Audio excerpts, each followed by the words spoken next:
probably have a few people filter in from multiple doors, but go ahead and make sure we have enough time to get all of our panelists a chance to speak and for you guys to ask questions of them. First of all, I want to thank you guys for coming out tonight. This is part of the Palestine Teach-In series. This is the second one we've had. The first one was last night on stereotypes of Islam. It will be continuing on Friday as well as Monday and Thursday of next week. So if you guys are interested in attending, I'll also have information for that later. In the meantime, though, this panel is basically going to be responding to different reactions in regards to the Brakiak editorial, and also kind of a short introduction about themselves, so that you can kind of learn a little bit more about our Palestinian students on campus, and basically just get a little more education as we discuss these kind of issues and matters over the next following weeks. So, I'd like to begin just by asking each panelist to introduce themselves and maybe just give a little brief description of where they're from and how they ended up at Roanoke College. So we start with Yanni. Hi everybody, thank you so much for coming. All appreciate it. My name is Yahya Abu Hashim. I'm from the Gaza Strip, Gaza City. I was born in Saudi Arabia. I lived there for 4 years, and then in 1994 we moved back to Gaza, and I lived there until I was 18. And I came here in 2007 through the Hope Fund program, which we'll talk about in a little bit. I'm a senior now, double majoring in business and economics, and expected to graduate in May, and looking for jobs now. My name is Mahmoud. I go by Mo. Some of you might know me by Mo around campus. Originally was born in Nablus, West Bank, and later moved with my family to Ramallah, which is kind of a nicer city, less restricted, and kind of have a free kind of communications and all means and stuff. I came as well with the Hope Fund Scholarship. I didn't really know about Roanoke before, but then they told me, "Here, Roanoke accepted you." Sure. Yes. Let me Google that.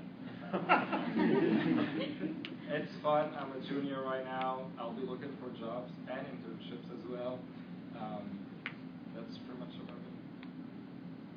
Hi everyone. Again, thank you for coming here tonight. My name is Esra Abu Shasim, and I'm from Gaza as well. I was born and raised. I was born in Saudi Arabia, and by the time I turned 6 years old, my family moved back to Gaza. I'm also a Hope Fund scholar, and I'm studying biochemistry. This is my second year of sophomore, and we'll be graduating in 2014. Hello, my name is Reem Zaidan. I'm a Palestinian, but I don't live in Palestine, unfortunately.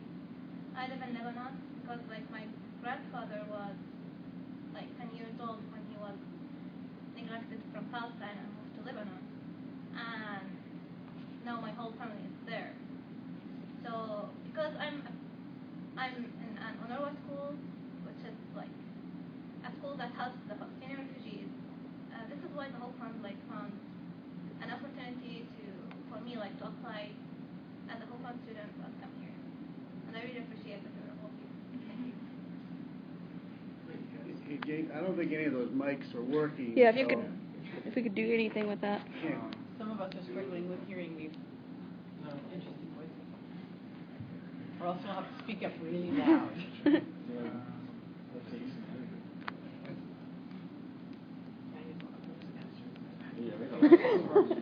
Podium's not plugged in. Yeah. There we go. Thank you. Hello? Oh, yay! Yay! Is that a little bit better? Yeah. Well, basically, I'd like to kind of start with a general question for everyone. Go down the line again, but obviously, a lot of us here, if you haven't already read the Brakiak article, it's online, the original editorial. But just to begin with, can you give us your general impressions of the article, how it made you feel, and what you basically thought and felt about after reading it? Well, I'll start off. First time we all read it, it was very upsetting. It bothered us a lot, but that was my personal reaction. The first time I read it, as I told Jamie, as if everybody that was eating with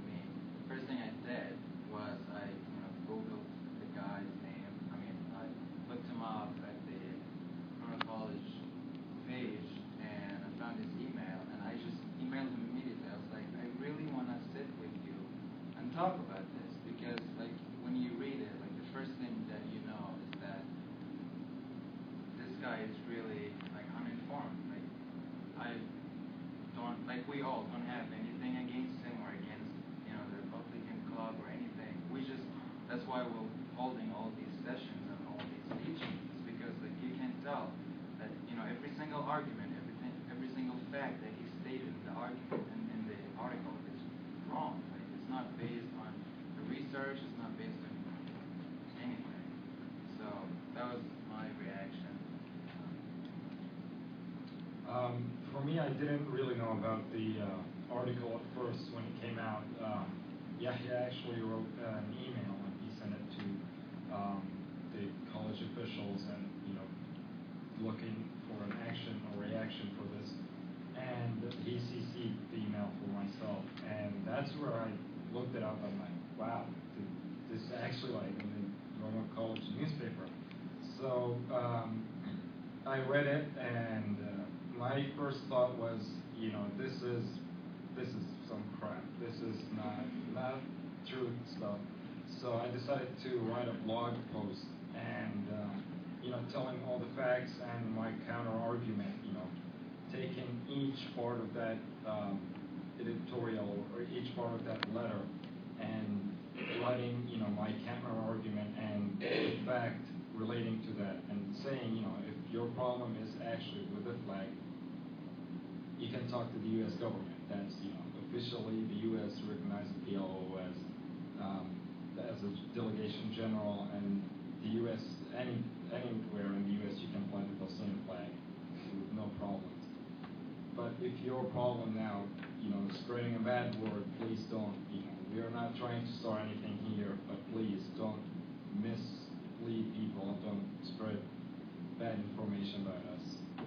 That's my kind of reaction right there. And I heard a lot from people that they read my article. They're like, oh, that's good. And that's, I guess, the main thing that we're trying to do is that we're not trying to go and fight that guy. We're just trying to, you know, spread the good knowledge and, you know, the truth, what we think the truth. Well, if you allow me to say the same was here. I was pretty shocked. Was quite upset as well to read in my school newspaper. I mean, it doesn't matter who wrote it, but just to read that my people, and when you myself, I mean, if you call my people terrorists, then you're calling me myself a terrorist. So it was very upsetting and overwhelming.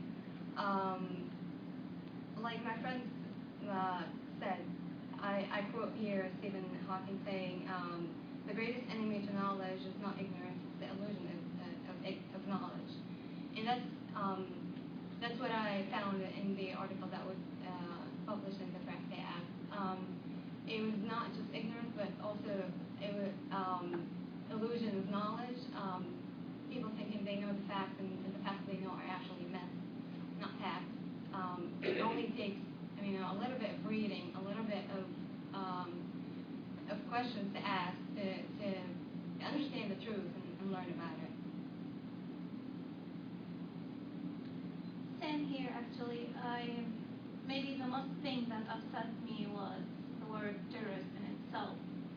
I mean, I was reading the article, and I know that everybody has his own opinion about many things.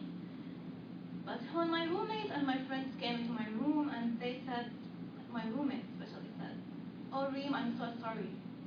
Like, I didn't know how this article turned to be this way, but I'm so sorry. And this guy's name, like, this guy is so sorry, he didn't mean it. And I told her, like, okay, where did this word come from? Maybe he didn't mean it that way, but where did this word come from? If this word wasn't in his head from the beginning, like, how could he just put it there? So, what I'm trying to say, like, she said, he wasn't speaking about that terrorist organization in Palestine. So, even my friend thinks that there's this terrorist organization in Palestine. So at that moment, I felt as if, like, somebody just hit me in my heart or stabbed me. Like, okay, those people were living in a war since 60 years, like 60 years before. So this was happening till now. Nobody ever spoke about it. You have these people that were living in this depressed the whole time. Some people, when they are angry, they become blind. Like they just become blind. They want to do something, they can't do it. Maybe some things turn to be wrong at the end. But this is just not a reason to call these people a terrorist. They are just like people. They want to live in peace, have a good living. That's it. One of the things that myself and many of the other students, I think, have been very impressed with is how measured and intellectual your responses have been. Everything from the blog that Mo wrote to ways in which students have kind of rallied and supported. And part of what this teaching series is about is actually educating people so that things that may not, intentionally be harmful can actually be learned so that you can speak in a better manner and not offend people by making generalizations. So my next question is, and you've already addressed this some, but within the article, or just more generally speaking from your experience with Americans, what are things that you see as common stereotypes about Palestinians or people in the Middle East that you feel like you would like more people to understand or be more tolerant and compassionate about? And this is for anyone who can respond.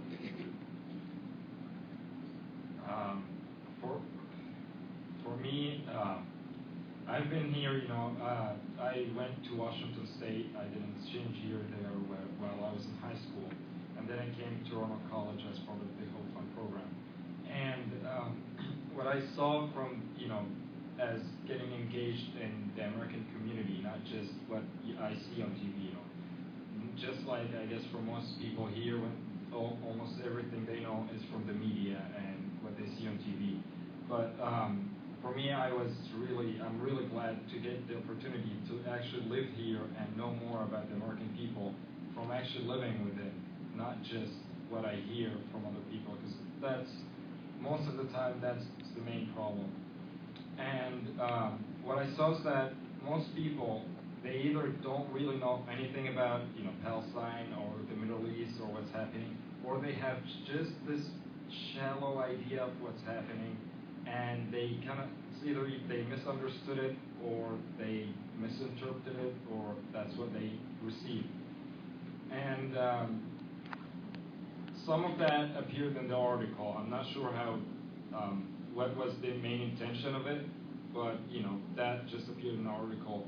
That, first thing, Palestine is not a nation, and it does not exist, and there's nothing, really called the Palestinian people, and this should not be the flag that's been risen and all that stuff. And, there is that long, long story that we can all go over and over again, talking about it.